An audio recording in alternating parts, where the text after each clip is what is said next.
EMT Podcast, atención prehospitalaria, emergencias y cuidado crítico. Bienvenidos. Saludos y bienvenidos a su podcast de EMT Podcast, el podcast de atención prehospitalaria, urgencias y cuidado crítico. Con ustedes, Alejandro Gómez, que los saluda, y hoy tenemos a Felipe Otálvaro, que es parte del equipo de EMT, con un podcast que teníamos tiempo planeando presentar para ustedes.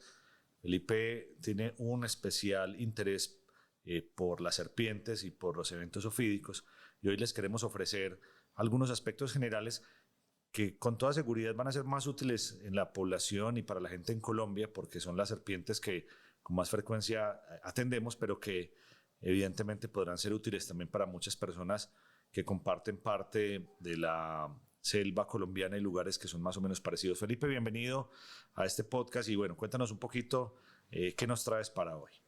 Alejo, ¿cómo vamos? Para nosotros, pues es un placer estar acá nuevamente, poder compartir, en este caso, micrófono para hablar de un tema tan apasionante como son las serpientes. Más que incluso hablar solo del accidente ofídico, solamente hablar de serpientes amerita todo el espacio que sea necesario. Alejo, arrancaste hablando de algo muy importante, y es que cuando vamos a hablar del accidente ofídico hay que hablar de la población en donde vamos a enfocar el tratamiento del accidente ofídico. Eso es uno de los errores más comunes que se generan en la literatura a nivel internacional cuando publican las recomendaciones sobre el accidente ofídico.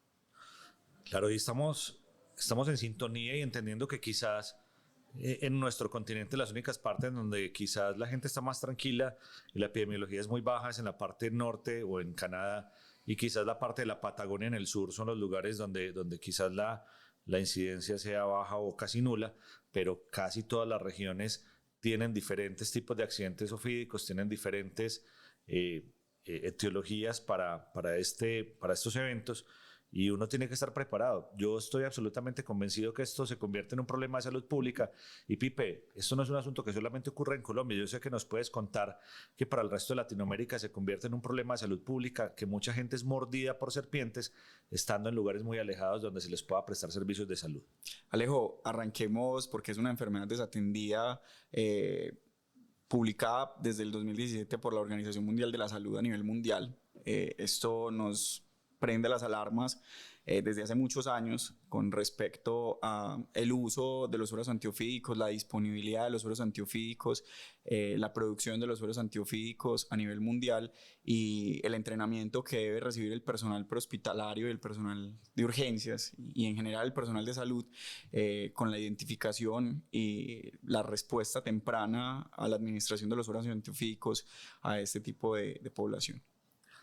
Es cierto, los sueros antiofídicos en países como Colombia tienen alguna particularidad, y es que la disponibilidad no es muy sencilla. Felipe ahorita nos contará por qué. Hay teorías, hay realidades por las cuales yo no puedo ir a la farmacia y pedir 5 viales de Proviol o un suero o 5 viales de suero polivalente o un antimicrúrico, etcétera, etcétera, porque van a ver que hay algunas consideraciones importantes con el asunto del suero antiofídico. Entonces, sin más preámbulo, Pipe, ¿qué es lo que más ataca a la gente? ¿Qué es lo que más muerde a la gente? ¿Qué es lo más prevalente?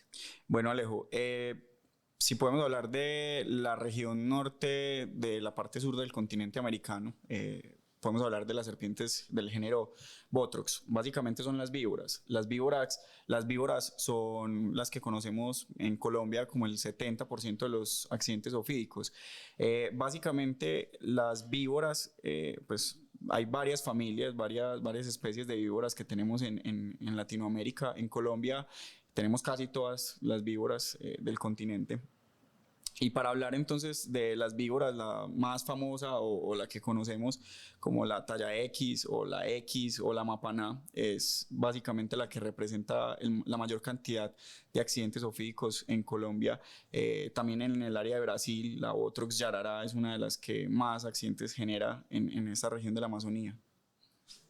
Entonces, bueno, eso es cierto, y aquí pones una cosa que es muy importante.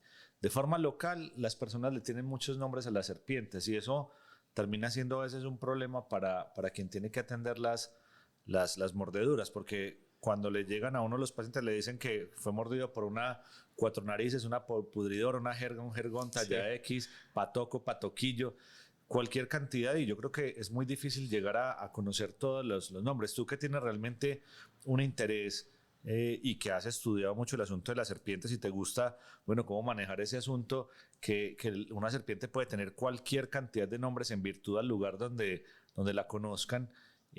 Yo sé que cambiar eso será muy difícil porque esa es la sabiduría popular, pero ¿qué se viene haciendo al respecto para que este asunto que es de interés y de salud pública también no vaya a ser un problema? Porque ahorita más adelante vamos a mencionar qué pasa si yo no logro hacer la identificación correcta y si quizás tomo una mala decisión a la hora de utilizar un suero antiofídico. Pues Alejo, mira, eso es muy complejo porque cuando hablamos de serpientes, empezamos con la primera barrera, que es hablar de serpientes.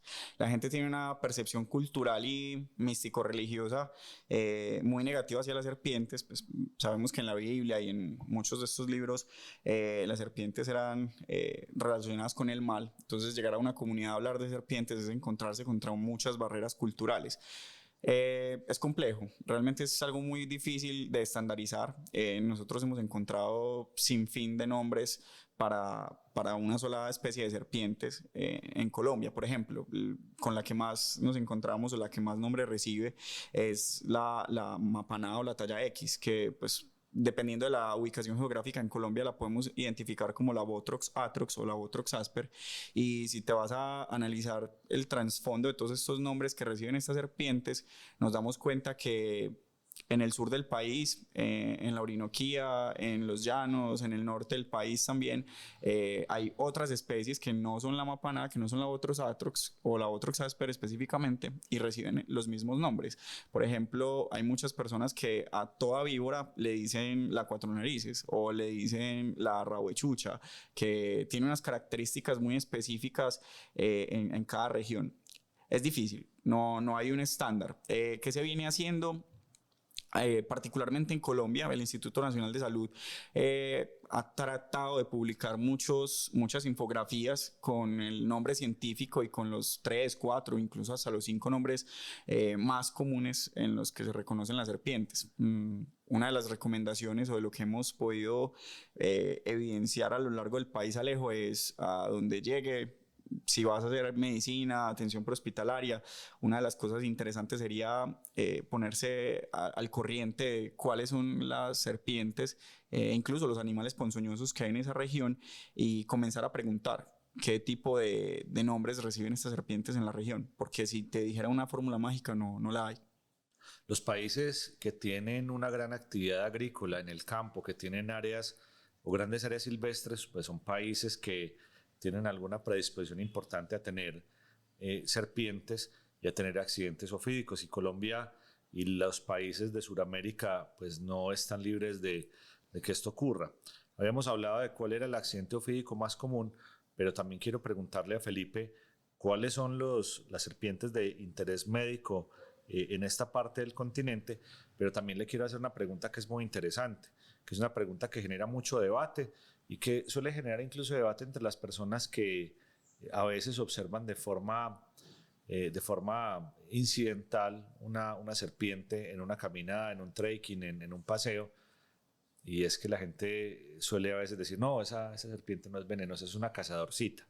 Entonces, nos gustaría mucho, Pipe, que nos dieras esas recomendaciones para conocerlas, relacionadas con la escama, la presencia de fosetas loreales, la lengua, los ojos, la longitud, la distribución del cuerpo y todos esos aspectos que podrían llegar a ser útiles en un momento determinado para que también nuestros oyentes puedan tener alguna precaución adicional en caso de encontrar algunos signos que le hagan pensar que se están encontrando ante una serpiente que es venenosa. Alejo, es una pregunta muy densa con respecto a dar una recomendación de cuál es o cómo identificar una serpiente de importancia médica o de no importancia médica. Aquí hay algo interesante, Alejo. Una de las cosas que tenemos que empezar a entender es por qué hablamos de importancia médica y no de serpientes venenosas. Entonces, lo primero, cuando hablamos de una serpiente de importancia médica es que el veneno o la composición bioquímica de su veneno tiene la capacidad de generar un daño importante sobre el ser humano. Eso no quiere decir que las serpientes que no son de importancia médica no sean venenosas. Entonces algo muy interesante es que cuando identificamos las serpientes, como la pregunta que me hacías de cuáles son de importancia médica, hay hay 4 familias importantes. Están las boas o las boidaes, que son las serpientes que conocemos como las anacondas, que muchas personas creen que son de importancia médica o que tienen veneno, realmente no lo son. Son serpientes constrictoras que básicamente son mucho músculo y que atrapan a sus presas y hacen una constricción alrededor de la presa para llevarlo a que su respiración se detenga. Tenemos las colúbrides o las culebras, mal llamadas culebras. Las colúbrides son serpientes que no son de importancia médica, pero muchos colúbrides sí tienen veneno. Eso no significa que porque es una serpiente que no es de importancia médica no le va a prestar atención, porque ahorita les voy a hablar un poco sobre qué podemos encontrar en la cavidad oral de las serpientes y en estas composiciones de venenos que no son de importancia médica. Tenemos las víboras, que como les decía hace un momento, entonces las viperidades, de esas víboras tenemos muchas especies de víboras en Colombia. Dato curioso, Alejo, en Colombia tenemos más de 300 especies de serpientes y solamente el 18% de ellas son venenosas. De estas familias de las víboras, las más conocidas son las Botrox. Tenemos las Botrox atrox y las Asper, que son las conocidas como talla X o Mapaná. Tenemos también dentro de las víboras la Lachesis muta o la verrugosa, que es de influencia en el área del Pacífico y en la Amazonía. También tenemos las Crotalus o las Crotalus durisus terrificus, que es la cascabel colombiana, que es la que todos conocemos porque al final del cuerpo, en la cola, tiene unos cascabeles de queratina. Dato interesante y taxonómico como de la serpiente es que al interior del cascabel no hay nada. O sea, no encuentra nada que genere el sonido, sino que el mismo golpe entre las escamas de la queratina del cascabel son las que hacen que se genere el sonido. Entre las familias que nos quedan, que es las corales, que son las corales verdaderas, las que conocemos como corales verdaderas, hay muchos tipos de corales en Colombia. Pues una de las más importantes y las más conocidas, la Micrurus mipartitus, que me atrevo a decirte, Alejo, que en mi experiencia, en mi concepto, es la serpiente de mayor importancia médica que tenemos en el país. Para mí una mordedura de una Micrurus mipartitus, una rabo de ají, que es la que la gente cree que pica con la cabeza y con la cola, que es un mito, es completamente falso, no tiene ningún aparato ponzoñoso. Y que las serpientes no pican, pues. Exactamente, que no pican porque las serpientes muerden. Que hasta ahora no hay ninguna serpiente que tenga un aparato ponzoñoso en la cola, por eso las serpientes no pican. Entonces, pues, dato bien interesante. Y que es muy común y que es endémico en algunas fechas porque quizás la mayoría de los accidentes micrúricos ocurren en los cafetales, en los lugares donde hay recolección de café, y hay unas regiones en Colombia donde el cultivo de café se puede llevar a cabo desde casi el nivel del mar hasta los 2.000, 2.500 metros sobre el nivel del mar. Necesariamente no aparece sobre todas las alturas, pero sí tengo el recuerdo de que las corales o las corales verdaderas, o en este caso los accidentes micrúricos, son frecuentes en los lugares donde hay recolección manual de café. Alejo, total, para volver a enfocarnos como en la pregunta que hiciste sobre cómo identificar las serpientes si son o no son de importancia médica, hay una recomendación que se hace desde los colegios de herpetología, que son básicamente los que les gusta el estudio de las serpientes, y es, si uno no sabe nada de serpientes y uno no tiene por qué estar manipulando serpientes, desde lo personal yo no recomiendo ni la foseta termorreceptora, ni el ojo, ni básicamente si usted ve una serpiente, lo mejor es cambiarse de camino y evitar tener un contacto cercano con la serpiente. Pero lo que dices es completamente cierto. En el último boletín epidemiológico del Instituto Nacional de Salud en el 2024 se publica que la gran cantidad de pacientes que tienen un accidente ofídico son hombres que están generando tareas agrícolas, o sea, recolectando café, recolectando tubérculos o cualquier cantidad de elementos en el campo. Con eso, entonces, sería interesante recordar que las serpientes de importancia médica están más o menos hasta los 2.200 metros sobre el nivel del mar. De ahí para arriba sería poco común encontrar serpientes de importancia médica. Eso no significa que una mordedura de una serpiente que no sea de importancia médica no genere ningún riesgo para la salud. Con respecto a la identificación, yo tengo unas preguntas, Pipe, que son muy, muy importantes. La primera es que la mayoría de los manuales de primeros auxilios, la mayoría de los manuales de ayuda hace muchos años recomendaban intentar capturar el espécimen, específicamente porque no había la tecnología que está hoy disponible, porque la gente no andaba con un celular con una cámara de alta definición en el bolsillo. A mí me parece siempre que tratar de capturar un espécimen cuando uno tiene entrenamiento es muy difícil. Te lo voy a decir personalmente, yo no soy capaz de capturar una serpiente y tampoco estoy dispuesto a ir a matarla. No es mi propósito, no funciona de esa manera. Les tengo mucho respeto, no tanto temor como a los alacranes, que les tengo pavor, pero ya es por otro asunto personal, pero no estaría dispuesta. Entonces te voy a contar una pequeña historia para que luego nos cuentes a nosotros si nos tocara fotografiar una serpiente para ti a la hora de tratar de establecer de qué se trata, pues cuáles son los lugares de interés que deberían fotografiarse, cómo debería ser ese asunto de tratar de documentarla para poder tener éxito. Te cuento, Pipe, que hace aproximadamente unos 12 años tuve que ir a Puerto Leguízamo, Putumayo, en la frontera con Perú, en el Amazonas peruano, pues peruano-colombiano, en este caso en la frontera sobre Colombia, a un lugar rural muy alejado, donde uno tenía solamente que llegar desde Bogotá en avión, un vuelo de aproximadamente 1 hora y media, en un lugar que no se puede llegar sino por río y por avión. Y estábamos en el hotel porque fuimos a dar un curso de soporte de vida. Allá había un pequeño hospital donde había un quirófano, recuerdo, y donde nos tocaron en la madrugada porque un hombre fue mordido por una serpiente que fue capturada. El hombre parecía que llevaba a cabo trabajos de chamanería, de brujería, y que se movía por el Amazonas entre población y población, y llegó mordido por una serpiente con síntomas de gravedad muy importantes y llevaba más o menos unas 4 a 6 horas de haber sido mordido. Pipe, la serpiente que él llevó en las personas que lo trasladaron hasta el hospital llevaron, a mí me daba la impresión de que fuera una mamba negra. Pues se rieron de mí, evidentemente. Una mamba negra en América no es una cosa que se pudiera esperar.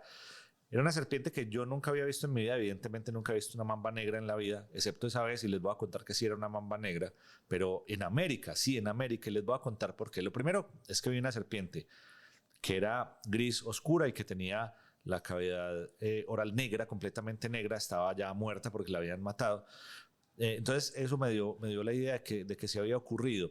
Y la segunda es que, interrogando y reinterrogando, este hombre fue al delta del río Nilo y compraba especies de barcos que venían de África.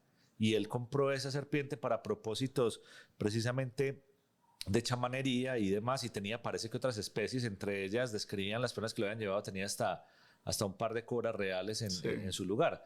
Entonces, bueno, yo les quiero contar que hoy hay cosas que se esperan, y como decía uno de mis profesores más conocidos, si usted escucha que algo aquí cabalga, pues es un caballo. Yo no voy a esperar que sea una cebra, pero es posible también que sea una cebra. Sí. Entonces, por eso les pongo eso de manifiesto, porque tengo 3 o 4 historias de cosas que han ocurrido, entre ellas una prima que vino de Estados Unidos, que vive en Tucson, y puso a otro de mis primos a que abriera el maletín cuando llegó, y lo picó un alacrán, y era un alacrán importado de Tucson. Entonces, la movilidad... está entrenado acá en Colombia? No, por supuesto. Entonces la movilidad nos está haciendo generar algunas veces exponernos a cosas en las que no nos imaginábamos. Y al principio me decían, ¿cuál? Eso no es una mamba, es imposible. Pipe, me encuentro con una mordedura, tengo la posibilidad de más o menos documentar el espécimen. ¿Qué debería tener en consideración? Porque pues evidentemente uno va a tratar de buscar la cola, la cabeza, y tengo que estar a una distancia segura, porque si es una serpiente que es agresiva, me puede eventualmente también morder a mí por tratar de documentarla. Pues Alejo, para cerrar la historia que nos estabas contando, para nadie es un secreto, en Medellín hace muchísimos años, pues muchísimos tampoco, traían hipopótamos. Entonces, si al país llegaron hipopótamos, créeme que en Bogotá y en Medellín se han reportado algunos casos de mordeduras de serpientes, incluso de cobra. Unas cosas increíbles, porque pues, son serpientes que traen de manera ilegal, y pues vaya usted a saber la gente que tiene en sus casas. Alejo, importante entonces para identificar o para reconocer las serpientes, yo no sé si pues obviamente lo has escuchado, y en muchos libros todavía lo hablan, incluso algunas de nuestras guías lo publican, y es el patrón rana. Con el patrón rana, que habla sobre todo con las serpientes de coral, que ahorita hablamos pues específicamente de ellas, pero básicamente es identificar el tipo o la forma de la cabeza de la serpiente. Generalmente las serpientes que tienen una cabeza mucho más triangular, mucho más en forma de candado, como nos lo hablan algunas literaturas, podría ser eventualmente una serpiente de importancia médica, pero no es del todo cierto. Tenemos colúbrides que tienen cabeza de candado y no inoculan veneno, no tienen un veneno de importancia médica para nosotros en Colombia. El patrón de la cola, por ejemplo, si vamos a hablar de las corales, decimos que la cola alargada es de una serpiente, de una falsa coral, y el cuello corto o bien definido nos indicaría una falsa coral. Entonces, si vamos a hacer la diferenciación entre una coral verdadera y una falsa coral, entonces la falsa coral sería la cola más alargada y el cuello bien definido y el ojo claramente visible. Nuevamente te digo, Alejo, pues para mí no es realmente seguro darle esa indicación a la gente, porque para uno poder ver el ojo de la serpiente hay que estar muy cerquita.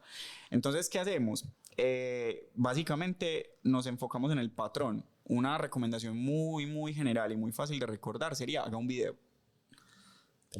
Un video que tome la mayor cantidad de partes posibles de la sería lo mejor porque una persona experta o medianamente experta podría reconocer que el patrón de la coral verdadera es impar. Entonces, algo interesante es que el patrón entre el anillo rojo y los anillos negros de las corales son impares. Si vos tenés anillos pares, o sea, 2 anillos negros entre 2 anillos rojos, sería mucho más fácil de identificar una serpiente falsa coral. Yo les tengo mucho susto a eso, y de hecho en Norteamérica hay uno que dice Red and Yellow Kid a Fellow, Red and Black Friend of Jack. Sí. Pero y eso de que rojo y blanco es mi amigo y me acerco, yo no sé qué cosas.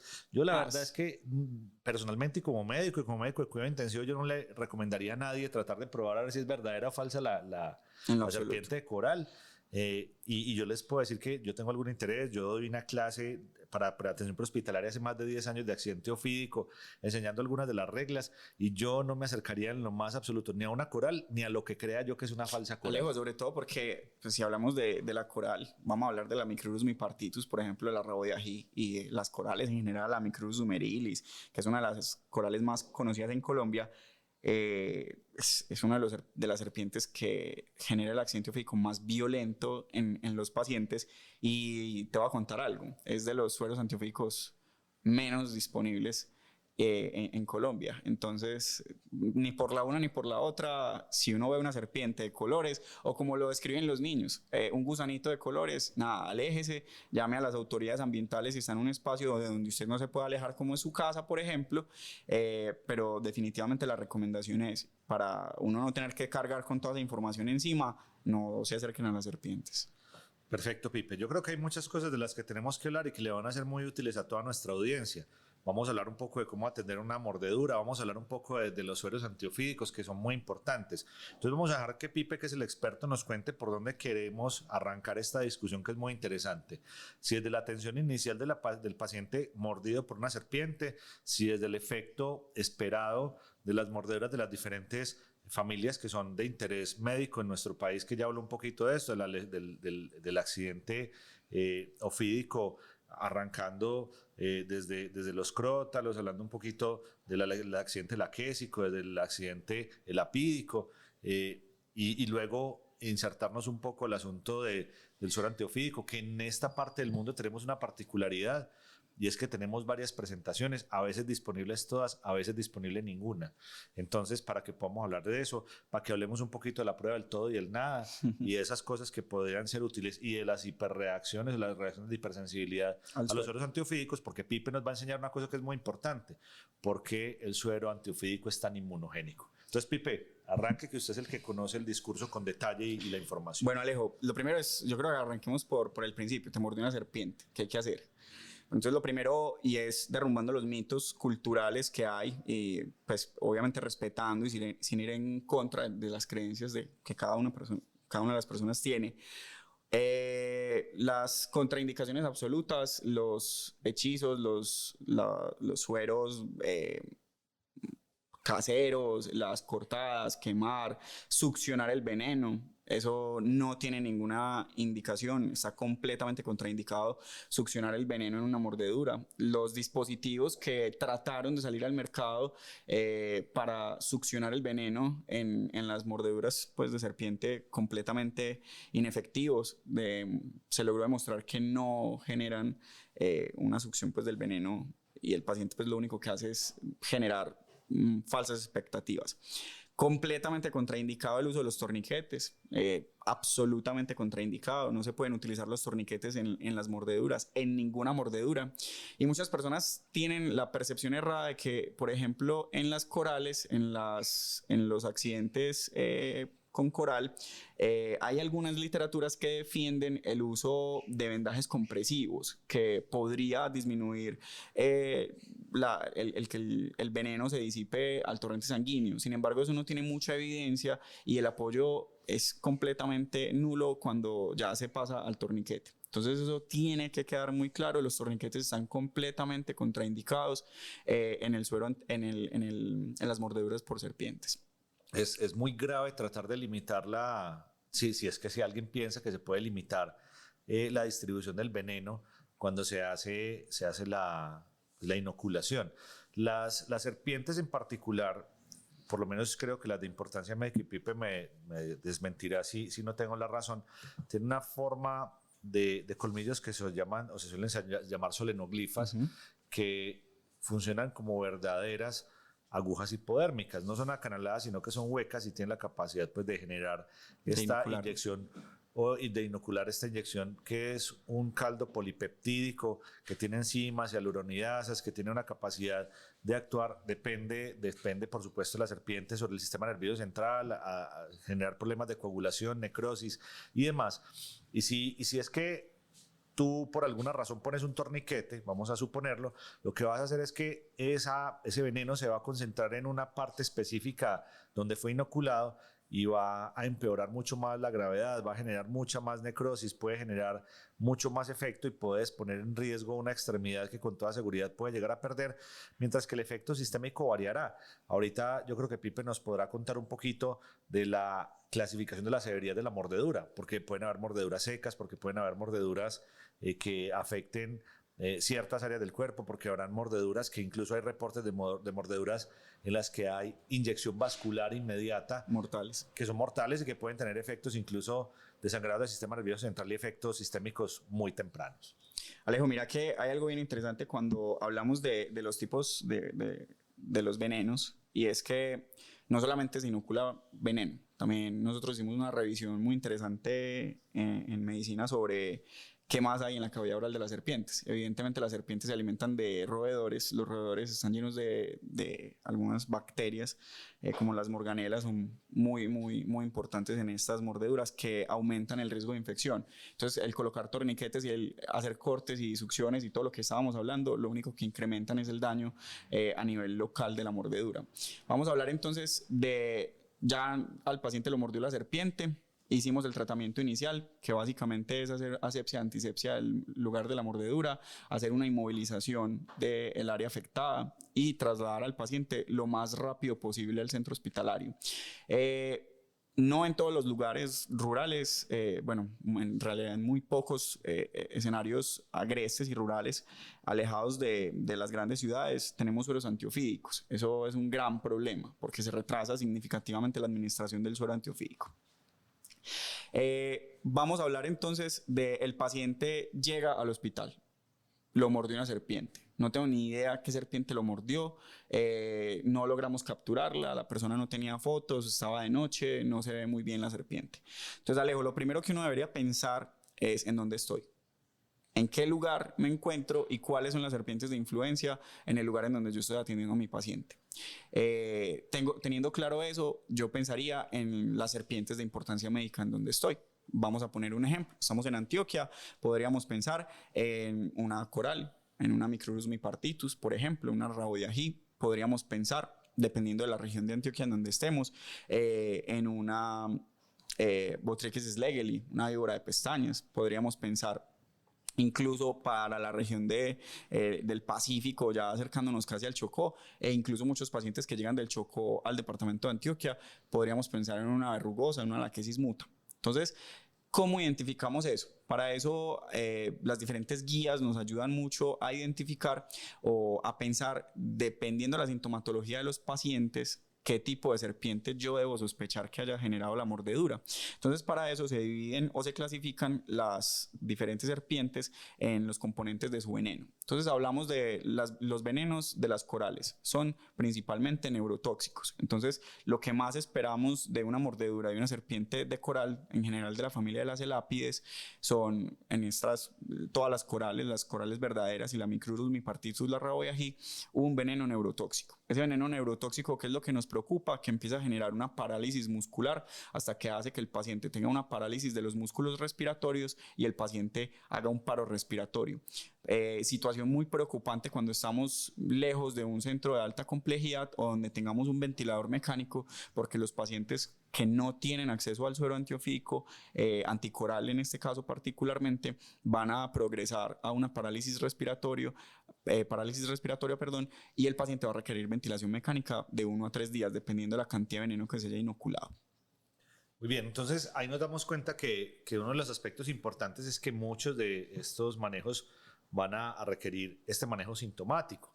Y en el caso, por supuesto, y en particular de la presencia de debilidad progresiva y que las serpientes corales, en este caso la Micrurus mipartitus y las demás, son serpientes que suelen ser pequeñas, la distancia entre los colmillos no suele ser muy amplia y esa es una de las formas en las que más o menos se puede haber la posibilidad de reconocerla. Pues yo no sé, Pipe, ahorita nos contarás si con respecto al patrón de mordida algo se puede establecer, aunque eso es difícil porque es muy difícil, Alejo, se puede porque separar por yo la te hago forma en la una que pregunta. muerdan. ¿Vos sentís o es una serpiente que te va a morder, vos dejas la mano para que te muerda completo? Evidentemente no. Si es accidental, podría ser mucho más fácil identificar los dos colmillos, pero es raro, no es muy común que la marca de los dos colmillos quede tan bien como lo describe la literatura. La mayoría de los casos, uno de los colmillos raya uno de los dedos, raya la cara, raya el antebrazo, y los pies, los tobillos, y es difícil identificarlo de manera correcta. Porque como lo habíamos dicho, los colmillos de las serpientes de interés médico son todos solenoglifos, puede que haya solamente inoculado con uno. Generalmente, Alejo, las solenoglifas son las víboras y tienen unos colmillos mucho más avanzados. Hay otras serpientes que tienen otro tipo de colmillos que son un poco más arcaicos, pero son acanalados y por eso la inoculación es mucho menos efectiva que con las víboras. Bueno, no sabía que las serpientes que tenían colmillos opistoglifos podrían inocular, y hay otras que se llaman aglifas, pues que no tienen colmillos largos, pero sí unos dientes cortos. Pero ya Pipe también le dijo una cosa que es importante, y es que si bien es cierto, no necesariamente tienen que inocular veneno, muchas podrían generar también cuadros infecciosos graves, muy graves, porque ya saben lo que puede haber en la cavidad de una serpiente. Entonces, ese aspecto es importante. Entonces, yo quiero Alejo, complementar eso que hablábamos de los tipos de los venenos para que lo terminemos y no lo dejamos en el aire. Entonces, el soporte ventilatorio en estos envenenamientos neurotóxicos será lo que nosotros siempre tenemos que tener presente a lo que puede progresar el paciente. Hablemos de otras 3 que nos interesan mucho, que son las víboras, las familias de las víboras. Quisiera poderles dar un general de las víboras, pero no es lo más común. Las víboras, entre la misma familia de las víboras, les había dicho que teníamos de mayor importancia médica en Colombia y en muchos países de Latinoamérica, las vipéridas, las botrox, las de las familias de las botrox. Tenemos también las de la lachesis muta, que son las verrugosas, y las crotalus o las cascabel. Mira que con las Botrox, Atrox, y pues en general las Botrox, vamos a tener unas características del veneno. Tenemos unas metaloproteinasas y las fosfolipasas A2, que son 2 de las moléculas más abundantes en estos tipos de veneno.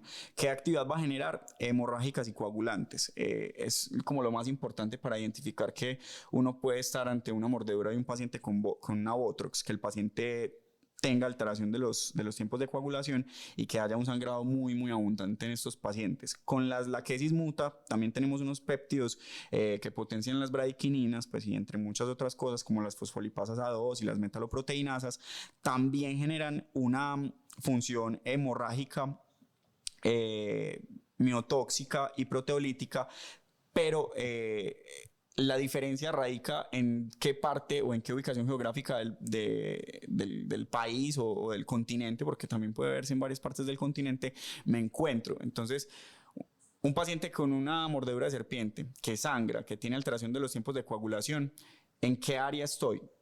¿Estoy pensando en una laquesis muta o estoy pensando en una Botrox? Pero ahorita cuando hablemos de los sueros antiofídicos les voy a quitar un poco esa necesidad y afortunadamente el Instituto Nacional de Salud tiene un suero que sirve para las dos. Entonces no nos preocupamos mucho por eso. Bueno, vimos más o menos las manifestaciones que puede ser un sangrado importante, una que puede ser alteración grave del estado de conciencia. Bueno, varias cosas que podrían llegar a ser útiles y que uno tendría que tener en consideración en un momento determinado. Entonces, bueno, estamos en lugares, por ejemplo, como los llanos orientales, y llega uno a tener la mala fortuna de encontrarse con un accidente crotálico, termina siendo mordido por una serpiente de cascabel. Pipe, ¿cuáles son las manifestaciones? Bueno, Alejo, entonces mira que dentro de los componentes del veneno de la Crotalus de la cascabel, lo que más he encontrado es la crotalotoxina. La crotoxina. Esa crotoxina y la crotamina son principalmente neurotóxicas y miotóxicas. También puede generar alteraciones hemostáticas, no es tan común y no genera las alteraciones hemostáticas en los tiempos de coagulación tan violentos que generan las Botrox. A diferencia, por ejemplo, de las condiciones neurotóxicas que generan las corales. Por ejemplo, una forma que se ha identificado o algo muy característico de la mordedura por el Crotalus son las fasciculaciones. Los pacientes tienen miotoxicidad y neurotoxicidad, generan fasciculaciones, no generan tantas flictenas, o sea, no se desarrollan tantas ampollas como sí puede llegar a suceder en las Botrox. Entonces es como una de las formas correctas de identificarla. Alejo, pero yo sé que esto para el público puede sonar un poco raro y demasiada información. La forma más fácil de identificar qué tipo de serpiente es, ubíquese. ¿En qué lugar se encuentra usted? ¿Qué serpientes de importancia médica pueden haber alrededor suyo? Y sospeche un cuadro clínico específico de cada una de las serpientes. Y ahorita que hablemos de los sueros antiofídicos, la respuesta va a ser mucho más sencilla. Bueno, la última, que no es común, no hemos hablado de ella, aunque hace parte de las familias que hemos mencionado. Para mí, quizás la serpiente más venenosa que podemos encontrar en Colombia, aunque es raro el tener accidentes ofídicos. Yo nunca he visto a nadie con ese accidente ofídico, pero le quiero preguntar a Pipe, que estoy seguro que conoce a serpiente. En el Pacífico, la presencia de Pelamis platurus, ¿qué tienes por contarnos de esa serpiente, de la serpiente marina que tenemos disponible en Colombia y que puede llegar, yo creo que incluso hasta las costas de Perú, por encima de la corriente del Humboldt? Hay varios nombres. En realidad la que tenemos en Colombia es la Hydrophis platurus. La Hydrophis platurus hace parte del Pacífico, la encontramos en el Pacífico. No tenemos un suero específico para la serpiente, pero se cree que por reacción cruzada podría llegar a utilizarse. Es demasiado venenosa. En serio, tiene una cantidad de veneno, inocula una cantidad de veneno que es mortal para los pacientes. Digamos que el consuelo que tenemos es que sigue siendo un veneno neurotóxico y el tratamiento básicamente se va a enfocar en lo que va a generar, que es la parálisis neurotóxica, la parálisis de los músculos respiratorios, y pues evidentemente esos pacientes van a requerir. En Australia, por ejemplo, en algunos países de Europa y en Asia han desarrollado algunos antivenenos para las serpientes marinas, pero en Colombia específicamente no los tenemos disponibles. Bueno, y muy afortunadamente no suelen ser muy agresivas. Es decir, sí lo hacen, sí atacan, sí muerden, pero suelen ser muy pocos los encuentros. Yo sé que no es algo común. Alejo, como la mayoría de las serpientes, si nos vamos a la realidad de la cantidad de accidentes, aproximadamente unos 5 millones de accidentes ofídicos en Latinoamérica, unos 4.000 muertes del accidente ofídico en Latinoamérica en general en los últimos años, que el 70-80% de las mordeduras se generan por mala manipulación de las serpientes. Entonces es un entorno en el que convivimos con ellas. Nosotros estamos yendo a vivir a los lugares y a los espacios donde son estas serpientes, y básicamente son animales muy importantes para los ecosistemas. Aquí hay una cuña que me gusta mucho de la historia, recordar el bastón de Esculapio, el símbolo de la medicina, que tiene dentro de su bastón una serpiente enrollada. la serpiente ha sido parte acompañando a la medicina durante toda la historia, y básicamente su relación era porque las serpientes tenían la capacidad de controlar las plagas que pues tanto daño nos hacían en la historia de la humanidad. Perfecto, Pipe. Entonces ya tenemos el paciente, ya tenemos la clasificación por dónde más o menos estamos y qué es lo que podría llegar a pasar. Tengo la idea de la mordedura, si es una mordedura leve, moderada o grave, y voy a tomar la decisión del suero antiofídico. Pipe, ¿qué son los sueros antiofídicos? ¿Eso cómo está hecho? ¿Cómo está fabricado? ¿Cuáles son las presentaciones? ¿Cuántos viales me voy a gastar? ¿Cuáles son las serpientes para las que tengo disponibilidad de sueros polivalentes? ¿Para cuáles tengo sueros univalentes o específicos? Cuéntanos un poquito de qué hay disponible y cómo se maneja el asunto de la administración de suero antiofídico. Bueno, Alejo, los sueros antiofídicos básicamente son pues un medicamento que utilizamos para contrarrestar el veneno de la mordedura de la serpiente. Su comercialización y su producción es compleja, requiere de mucho tiempo. En Colombia tenemos una hacienda en Cundinamarca, como a unos 40 minutos de Bogotá. El Instituto Nacional de Salud produce sueros antiofídicos bajo el nombre del Instituto Nacional de Salud. Son sueros polivalentes que tienen la capacidad de contrarrestar las Botrox, o sea, las Mapanada y las que hemos mencionado anteriormente, también las Crotalus, y por reacción cruzada puede contrarrestar aproximadamente 15 miligramos de veneno de la Quesis muta. Entonces, ante una mordedura de cualquier víbora en Colombia, en teoría podríamos utilizar el suero antiofídico sin ningún problema, el del Instituto Nacional de Salud, el polivalente. También tiene acción anticrotálica, o sea que estamos cubiertos por ese lado. El Instituto Nacional de Salud tiene otro suero antiofídico que es el antielapídico, pues el anticoral, que también se produce aquí en Colombia y tiene evidentemente el uso contra las corales de mayor relevancia para nosotros en Colombia. Tenemos otros sueros disponibles. Tenemos el suero de Bioclon, el del Instituto de México. También en algunos momentos en Colombia se importan estos sueros. Ese suero es liofilizado. Eso significa que viene la presentación en polvo y no requiere refrigeración. El suero del Instituto Nacional de Salud viene en unos viales inyectables. Vienen 2 viales de 10 ml por caja de cada suero que compramos en el Instituto Nacional de Salud. Pero en el inserto de la ficha técnica del suero deben mantenerse entre 2 a 8 grados centígrados, o sea que deben mantenerse refrigerados. Eso se convierte en un problema, sobre todo para las Fuerzas Armadas, cuando vamos a tener que trasladar estos sueros a los entornos rurales o en los lugares en donde la luz se corta a las 10 de la noche y no es posible mantener estos sueros. La ficha técnica nos dice que este suero se mantiene aproximadamente 4 años. Sin embargo, un inserto muy interesante que salió ahorita en el 2024 fue que hicieron unos estudios de estabilidad del suero y se dieron cuenta que el suero puede mantenerse entre 27 a 32 grados centígrados hasta 12 meses sin perder o sin desnaturalizar las proteínas del antiveneno. Eso es muy importante porque muchas personas pues inmediatamente se perdía la cadena de frío, botaban el suero y eso significaba no tener la respuesta para un paciente. El suero se produce inoculando una cantidad de veneno no letal en un caballo o en una cabra. Aquí en Colombia se hace con caballos y básicamente se espera un mes, se saca la sangre del caballo, se purifica el suero y luego se sacan esos anticuerpos para administrarlo al paciente.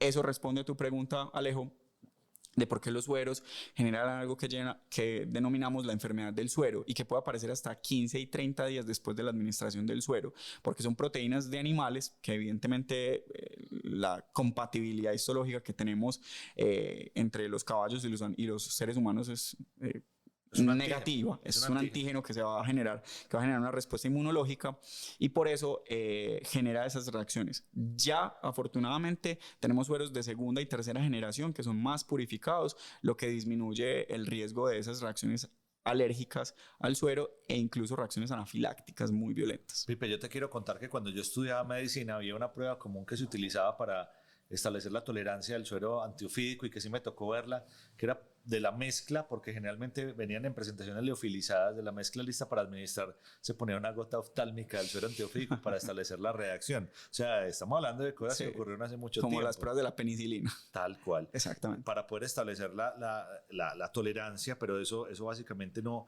se utiliza. Pipe, yo sé que se vienen haciendo varias cosas.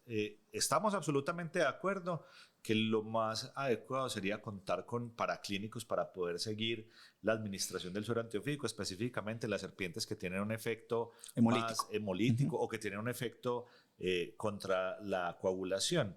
Porque hay serpientes que, por supuesto, van a generar un problema mayor relacionado precisamente con esa coagulación propiamente dicha.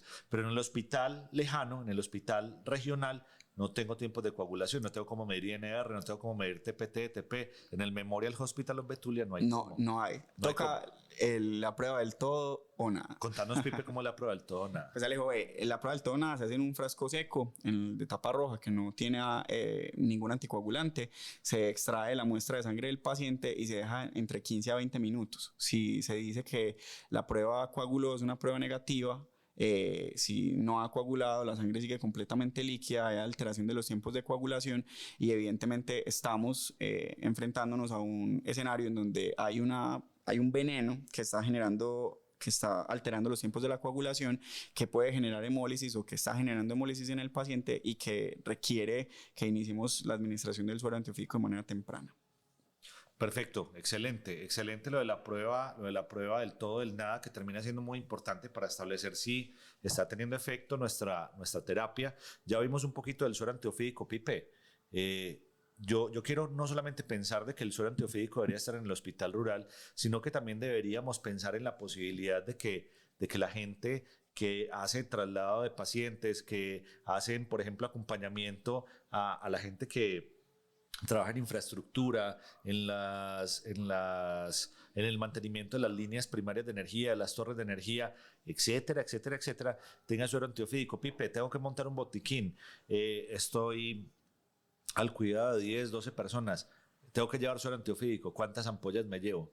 ¿Qué debería tener yo a la mano? ¿De qué debería disponer? Bueno, Alejo, mira, eso es una pregunta bien interesante. Dependiendo del tipo de suero que tengas, como les decía ahorita, el de Bioclon, por ejemplo, tiene mayor carga neutralizante contra una específica. Sin embargo, en Colombia, los polivalentes, por ejemplo, para la Crotalus hace más o menos 70 miligramos. Eso en español, pues y en términos más claros, nos hace pensar en que dependiendo del lugar en donde yo esté y de la serpiente que lo haya mordido, en general puedo gastarme entre 5 a 10, 15 ampollas de suero.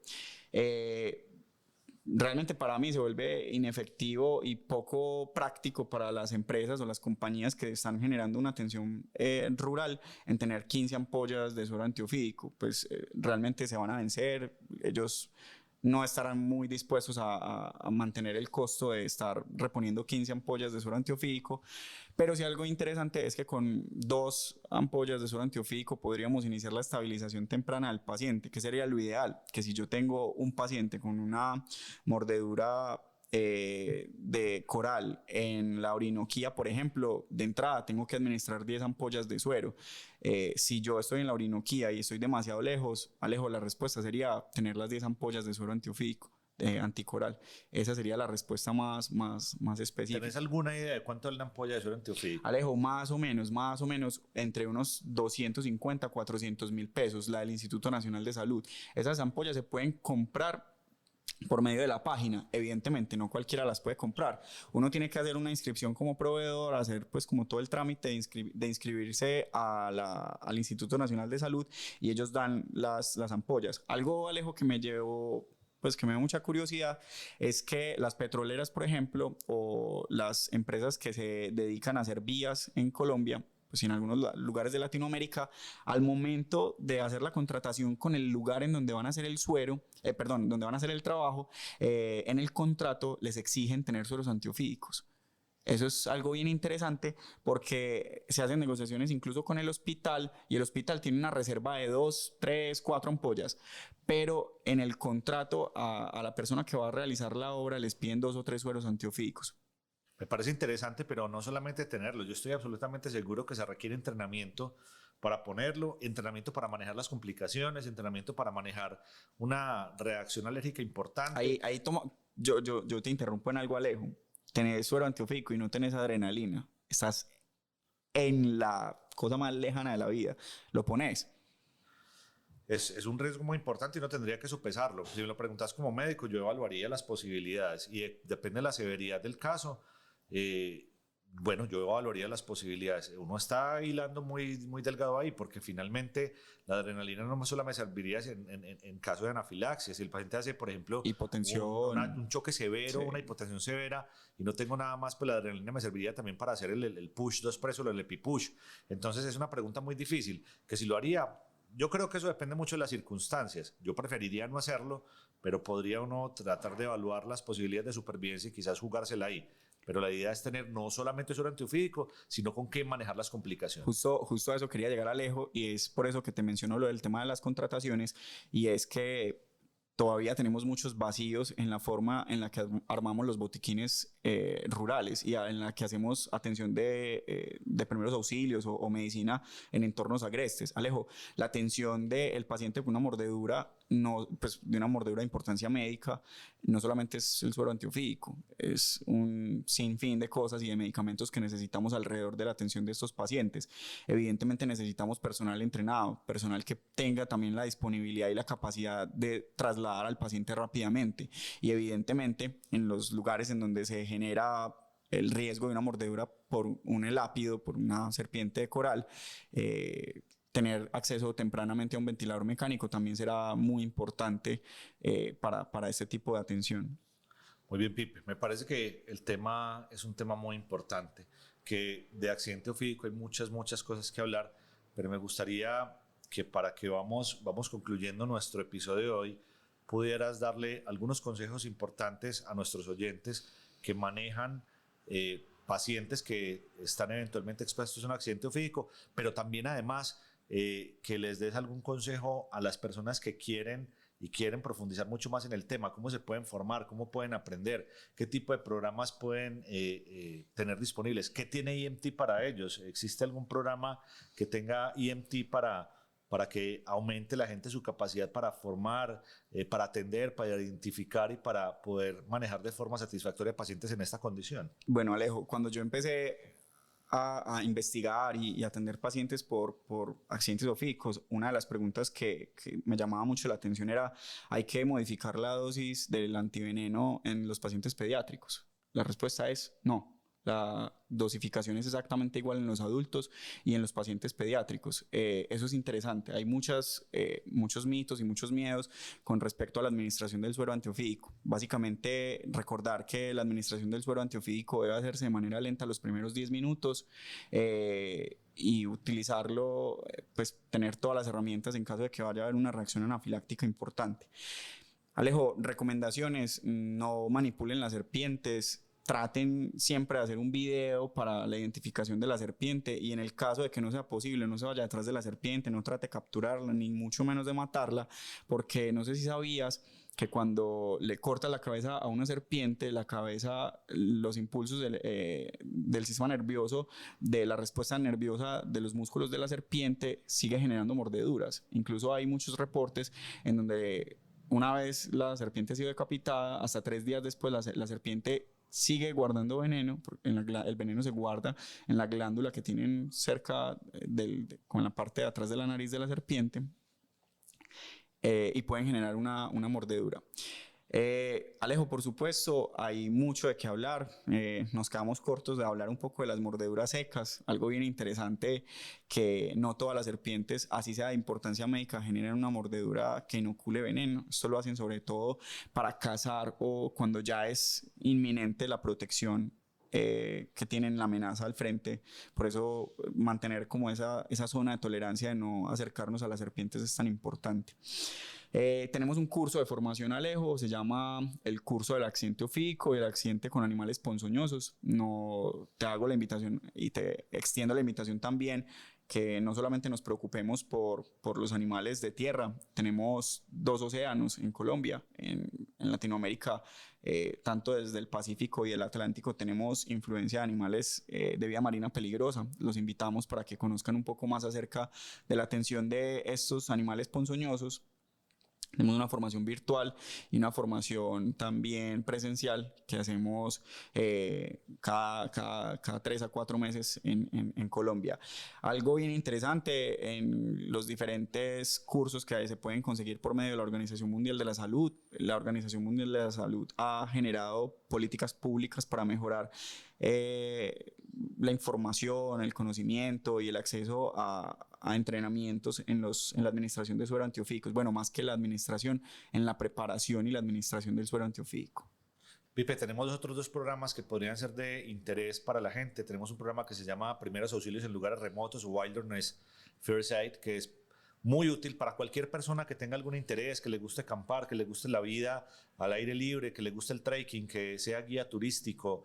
Ese programa trae un abordaje inicial para también la atención de pacientes que se han expuesto a un accidente ofídico, y tenemos un programa muy especial que se llama el RL, es el Rural Life Support, que provee para los médicos y el personal de salud que se encuentra trabajando en lugares alejados también las posibilidades para el manejo del paciente críticamente enfermo, y en este caso hay un capítulo que el mismo Pipe maneja que se relaciona precisamente con el reconocimiento, el manejo inicial y todo lo que debería saber sobre no solamente el accidente ofídico, sino también sobre eventos relacionados a exposición con alacranes, arañas, algunos accidentes con lonomias y otros animales que pueden ser venenosos y ponzoñosos. Así que formación ahí disponible para que la podamos ampliar.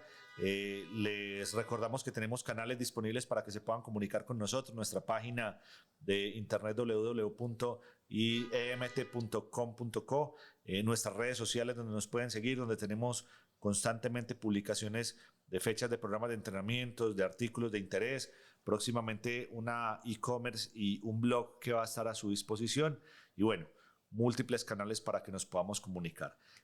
No olviden dejar sus preguntas, sus comentarios al pie de este episodio, que estará disponible por supuesto en Spotify, en YouTube y en otras plataformas de podcast. Pipe, te quiero agradecer enormemente este espacio. Siempre terminamos teniendo discusiones muy interesantes. Es muy probable que tengamos que hacer una segunda y por supuesto una tercera parte, porque hay mucho de qué hablar, pero por lo pronto creo que el tema lo hemos abordado de una manera muy interesante. Así que te agradezco enormemente el tiempo que has sacado para nosotros. No, Alejo, muchas gracias a todas las personas, a la audiencia por hacer que esto sea posible.